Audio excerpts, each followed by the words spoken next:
Hello and welcome. Thank you so much for joining me on my program. I appreciate you wherever you're connecting from. If you are joining me from any part of the world, I thank you very much for your contributions on this channel. Please kindly subscribe if you have not subscribed, and also click the notification bell so that you'll be notified each time I upload a video. You will be among the first to receive it. In this channel, I bring information to your doorstep. I bring news from all channels, from every angle. Things that have to do about the world, things that have to do about Africa, more especially Nigeria. I bring it to your doorstep, some information that you ignore, some information that you cannot be able to come across. I look for them, I bring it to your doorstep for you to see. Every video you see on this channel is for educational purpose.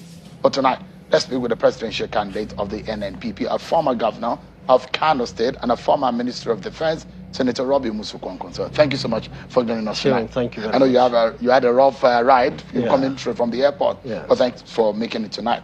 Thank you. Have you agreed with Mr. Peter Obi on aligning or joining forces? Thank you very much, Sean. Well, for now, we are discussing with so many people, individuals, groups, and even parties, and we'll continue to discuss with them, believing that at the end of the day, we should be able to come together with some people that together we can take the leadership of this country at all levels, at state and federal level. And I believe that's the situation now. Have you met? Because there was a time that I was supposed to meet with you before you joined the Labour Party. Have you since met with him physically since then? Well, not yet, but our committee had the opportunity to sit down and do some discussion together.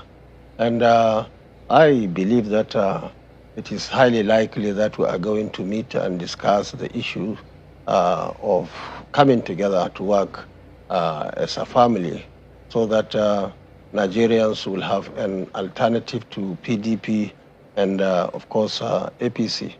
I'm just coming from Gombe State. We have seen how people at grassroots level, not only in the south, but even in the north and everywhere in this country, who want positive change. And positive change is very important and very critical to our country.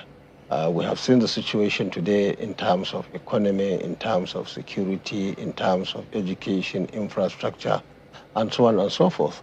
And people, the voters of this country are yearning for change. And I believe we will only be fair to ourselves if we come together and work and bring out a real alternative for the people of this country. And I'm happy to say that even at the moment, the NNPP, even though very new in some ways, just about 4 months, but is everywhere in this country, even beyond our own. You're on the ballot in several elections. Not at national level. I contested in 2015. No, I'm saying the NNPP. You're talking about the NNPP, and I'm saying recently that your party seems to have been having some inroads. Oh, yes, and it's perhaps what Alhaji Buba Galadima was talking about, the ability for you to set up a structure. Yes. But the question is, are you optimistic about the alliance with Mr. Peter Obi? Do you think it will happen?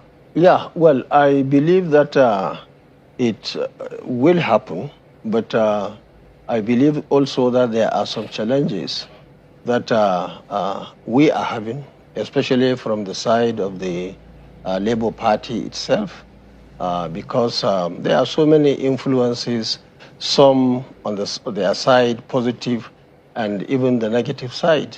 We have a situation today where there are some people who are in other parties who are always also influencing the decision of that party, which I believe is not good for the party.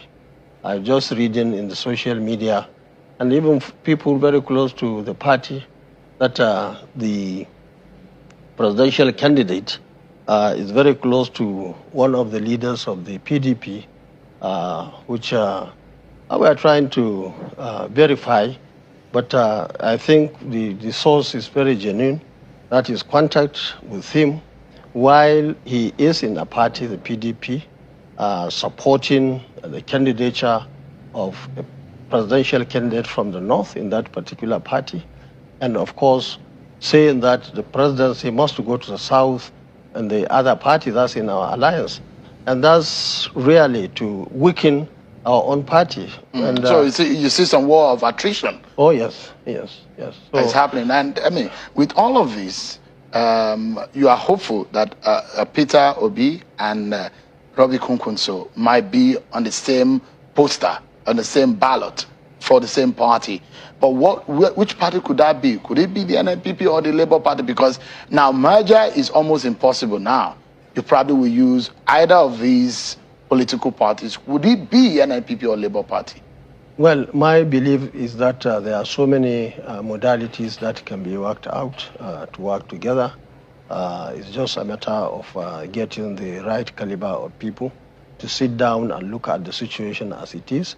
Now, you see, the major issue as it stands today is the issue of who becomes the president, who becomes the vice president.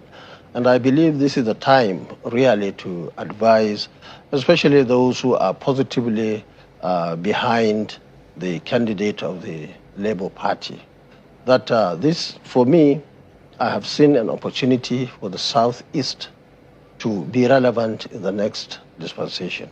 In NNP, in PDP, they are completely out. So also in the APC. The only opportunity now is the NNPP. Now, we are aware that in the social media, a lot of work is going on. The young men and women, especially of the Southeast extraction, are working towards getting a presidency. But the fact remains on the ground that even the entire zone, any zone in this country, decides to vote for a particular person, that person, going by our Constitution, the provision in the Constitution, cannot be president. And I think the Constitution was deliberate to ensure that everybody is involved in the country. And I believe that it is in the interest of the Labour Party and the NNPP, and even in the interest of this country, because we have seen a situation today where many people in the Southeast believe that they are being marginalized. And it will even be worse, actually, if they are not involved in the 2023 project, because LP, as it stands today, certainly it cannot win election. Really? Oh yes, it cannot win election. It cannot win a presidential election? Not Why in do you think they cannot? Well, because mainly the support is mainly in particular zone. There is just no spread, and the figures there cannot earn anybody presidential seat in this country. But they're saying that they have the workers, the labor behind them. Well, maybe you don't know the history of the Labour itself. We tried to be in the Labour when we were sourcing for a particular party. After INEC told us clearly that it was not willing to register any party between 2019 and 2023. The party was actually factionalized. If the Labour is there, of course, and the Labour is a union, is all for all of us, especially the NNPP. Because we are the people, we are the party that actually is sympathetic to workers in this country. I was a civil servant myself for 17 years in Kano. So ordinarily, if not because of what I'm doing now, I would have been a retired officer myself. This is the situation as it stands today. Now, you are afraid of a fifth columnist within the Labour Party. Is it the major reason why you are not, why things have not come to fruition? Well, I believe so, and I think the Labour Party and, of course, all the supporters of the Labour Party, especially my good friends and brothers, people of the Southeast, I have a particular, in fact, many reasons why I personally, as Rabi Konkoso, is sympathetic to the Southeast. And I think the relationship between the Labour Party and NNPP will cool down a lot of issues in the Southeast as it stands today, because that's the only way the Southeast can be relevant. We don't want a situation whereby a particular section of this country would feel that it's being marginalized. And already we have a lot of tension there. And this tension is not good for the Southeast. It's not good for the country. We have a situation today in this country where in that part of the country, Mondays, the whole zone is being shut. So many people are being killed. So many businesses are being wasted, and so on and so forth. And that is why I take this opportunity to say that the leaders at that level should think positively so that this marriage can work. They should avoid talking to the people. You know, in this part of the country, we have at least the person the people are talking about in the social media and so on and so forth, who pretends to be very close to Peter Obi himself, while everybody knows he has a political party. He is promoting the person in that political party in the PDP, yet pretending to say, look, we'll want president to come from the south, especially the southeast, while we had somebody from the south. Who is this person you're talking about? No, we don't want to have to go to that details now, but the details will certainly come very soon. But Mr. Obi needs to be weary of such I think he should be concerned because he himself believes that he's very close to him. And he is misleading him. He's misleading the Labour Party and so on and so forth. So you see, the idea is if this marriage works, for example, with Obi as the president, the implication is his own candidate in the PDP will be the biggest beneficiary, because the North today, you see, the way we operate politically in this country is not very clear to many people. Fortunately, the northern voters have always got their own opinion. And it is hardly influenced by any elite or anybody we can think of. For example, if you look at the issue of the case of Muhammadu Buhari, over the years, the northern voters decided that it was him. And even when the elites, most of the elites didn't like him, they still don't like him, but they made up their minds over the years that any time we had an election, he will have certain votes from the northern voters. And these northern voters, again, have made up their minds on what to do. Right now? Vote. Oh, yes. There is nothing, nobody, no now, have they made up their mind? Who are they hoping to vote for? The northern, certainly NNPP. Nobody can change it. I mean, you say you do. How did you know this?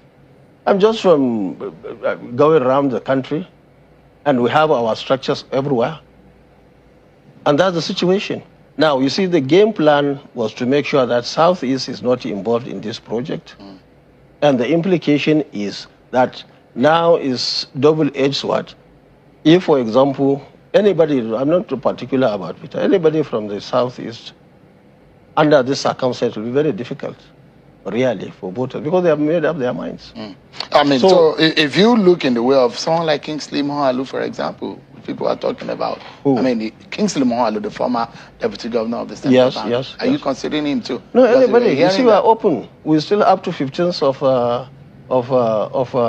of this month. You see, whether Dr. Moghalu or my friend Peter Obi or any other person from the Southeast, now, I believe that we'll be very happy. And even anybody from the south. So you're hoping to pick a running mate from the southeast? That's my choice. Okay. Things being equal, that's the choice of our party. Because you see, we'll or maybe they're even thinking that you might be the running mate to Peter Obi? Yeah, that's what I'm saying. That is what the enemy outside there is saying. The implication is that if you put somebody from the southeast, unfortunately, there are many issues in the southeast. You see, northern voter is the worst hit on this issue of maladministration in this country.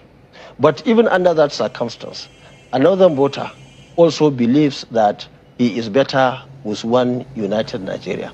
And therefore, most of the things that are happening in the south, especially in the southeast, people are not comfortable with that. And as long as you have somebody from there in any party, it will be very difficult for the northern voters to vote. And that's the situation now. And those workers who are against, in the actual sense, working against LP, Southeast, and so on, what they believe is if you put anybody under this arrangement from that side of the country, the Northern voters will not vote.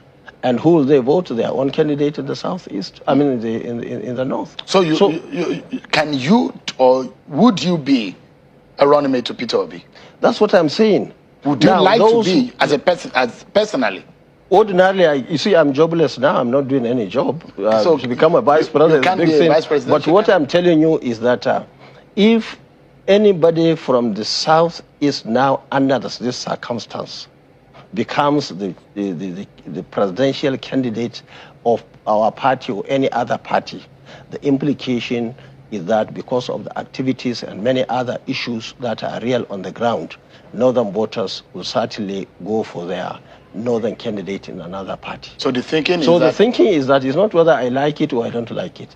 The fact remains that the numbers, everybody will lose. The number he will lose, I will lose. So if Peter Obi is coming to join you, it will be your running mate. That's as long as you want to vote from the north, that's the situation. Fortunately or unfortunately today.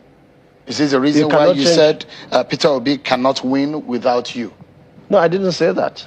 What I'm saying is that any zone, no zone, even the Northwest, where I come from, which has got the biggest number of voters in this country, and they are very much willing to come out en masse, more than ever before in this country because of the realities on the ground. Before 2015 election, there was close to nothing in terms of banditry, people who are being killed, houses and properties being destroyed. It was not there. But in the last 7-8 years, we had all these issues on the ground. So certainly you will have so many people, many millions of votes are coming out of the Northwest and even in the North, because people are concerned. It's not only a particular section that is concerned, because people are worried.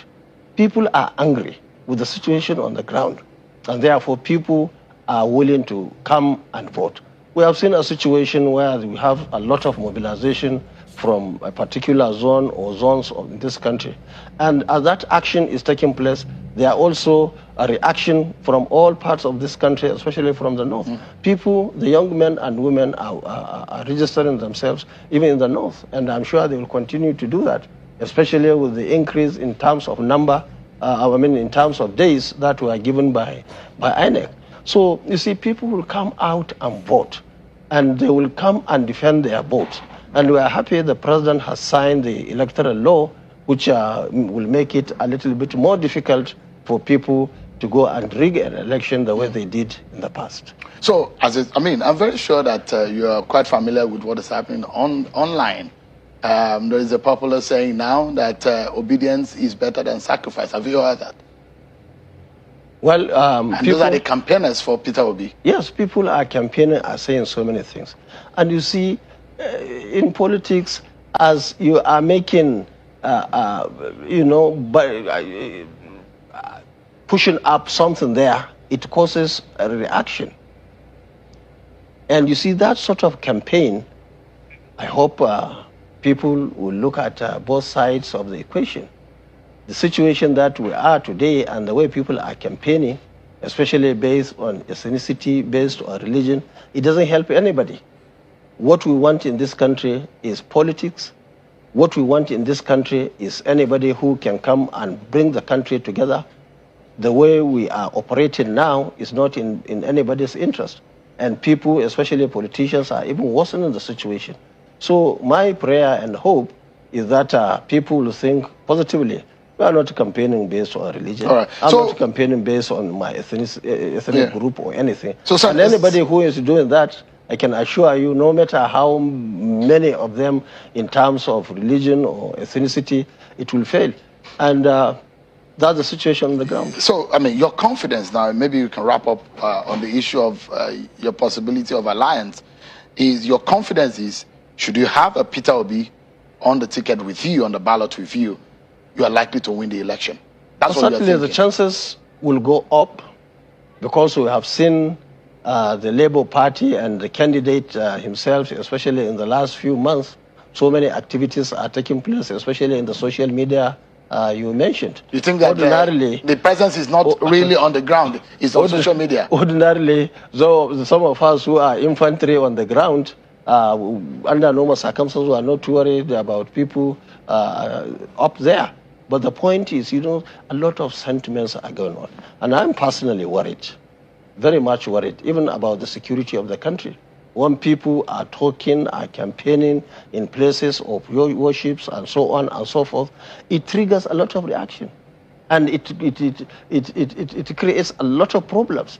It divides the people rather than uniting them. I am in politics, not trying in any way to divide this country. What we want in this country is democracy based on realities on the ground, based on development, peace, stability, and progress of the country. Now, anytime we go back to our religions, our zones, our ethnicity, and so on, it creates a huge tension. Well, I mean, you mentioned the issue of security. You're a former Minister of Defense. You are from the northern region of the country. The northwest, your region, is badly hit by banditry. And the thinking in some people's mind is the sitting president is from the northwest, as yourself is a former military general.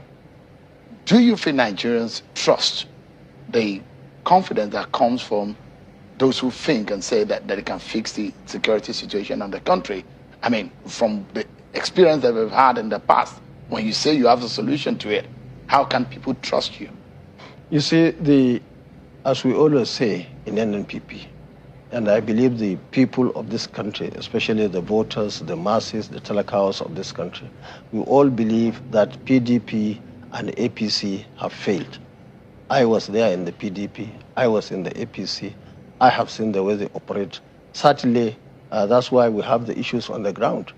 Our military, our security agencies are people who are well-trained, capable enough to handle such issues. But unfortunately, over the time, we have a leadership that did not keep their eyes on what is happening in the country, not only in the area of security, in all other areas. And that's why we felt that if we continue like this, it's just one way to serious But do you have a solution? Yes, of course, the solution is there. What is the solution? Is simply to ensure that our military, our security agencies are well kitted, are well supported in terms of arms, ammunition, and all what they require. Leadership should ensure that everybody is carried along, so that at the end of the day, intelligence can come not only from the people who are paid to do it, but from the society itself. A presidential candidate has said he will relocate to Sambisa Forest to quench the insurgency situation. Would you be thinking of that kind of move? You see, you don't relocate. What can you do as what do you call it, president? You see, you can visit your troops where they are operating. You can give them all what they require. But if you relocate to Sambisa to go to do, what do you do in Sambisa? Are you trained to go and fight or to do what? But visits, yes. Support, yes. Training, retraining. Will you seek foreign assistance? And their welfare also. Would you seek foreign assistance to help us fight? Of course, we don't live. Nobody is today living as an island. No country is living on its own. We have to work with our friends. Our friends are all over the world. They are willing at any given time to support us because, you see, we